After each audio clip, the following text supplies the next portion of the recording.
स्वागत है आप सभी का पूजा ध्यानी क्लासेस में। आज हम जानेंगे शब्द किसे कहते हैं और शब्द के कितने भेद होते हैं। जैसा कि आप जानते हैं, अ से अह तक और क से ज्ञ तक हमारे वर्ण होते हैं। इन्हीं वर्णों को जोड़कर हम शब्द बनाते हैं। जैसे आ, म, हमने क से ज्ञ तक के वर्णों में से लिया म, तो यहाँ पर हमारा जो शब्द बना है वह बना है आम। इसी प्रकार हम अलग अलग वर्णों को लेकर शब्द बनाते हैं। कमल कमल, शहद शहद। तो यहाँ पर हमने जिन वर्णों को जोड़ा वह कौन कौन से हैं? क, म, ल। यहाँ पर हमने 3 वर्णों को मिलाकर कमल शब्द बनाया। इसी प्रकार हमने 3 वर्णों को मिलाकर शहद शब्द बनाया। तो जब हम अलग अलग वर्णों को आपस में जोड़ देते हैं तो उनसे हमारा शब्द बनता है। तो शब्द की परिभाषा कुछ इस प्रकार हुई। 2 या 2 से अधिक वर्णों के मेल को शब्द कहते हैं। जैसे घ, र। यहाँ पर एक वर्ण है घ, एक है र। इन दोनों का अगर हम योग करें अर्थात इन दोनों को अगर हम जोड़ें तो हमारा शब्द बनता है घर घर।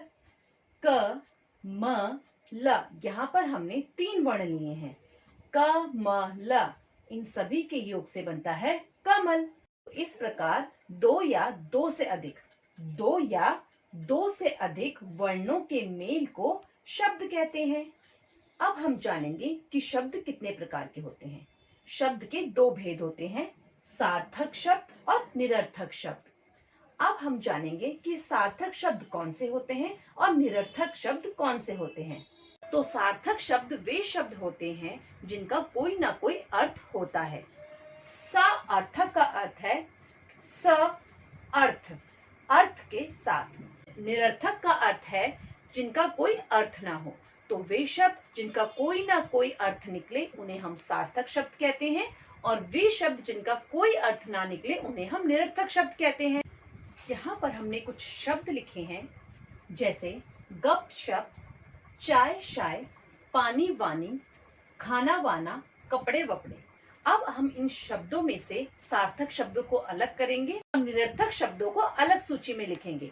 जैसे गप शप, गप मतलब गप्पे मारना या बातचीत करना।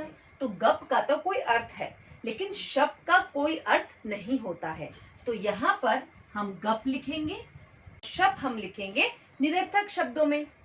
चाय शाय, हम आमतौर पर कई बार कह देते हैं आइए ना बैठे चाय शाय लीजिए, तो चाय का तो अर्थ समझ में आता है लेकिन शाय क्या होती है। अगर मेहमान सच्ची में कहते हैं हाँ जी हम तो चाय नहीं पियेंगे, शाय जरूर पिला दीजिए, तो आप क्या पिलाएंगे? कुछ भी नहीं।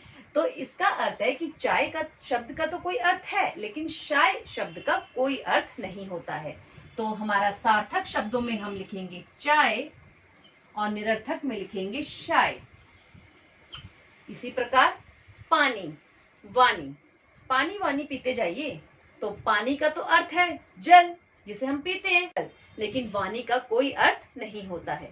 तो पानी हम लिखेंगे सार्थक शब्दों में और वानी हम लिखेंगे निरर्थक शब्दों में।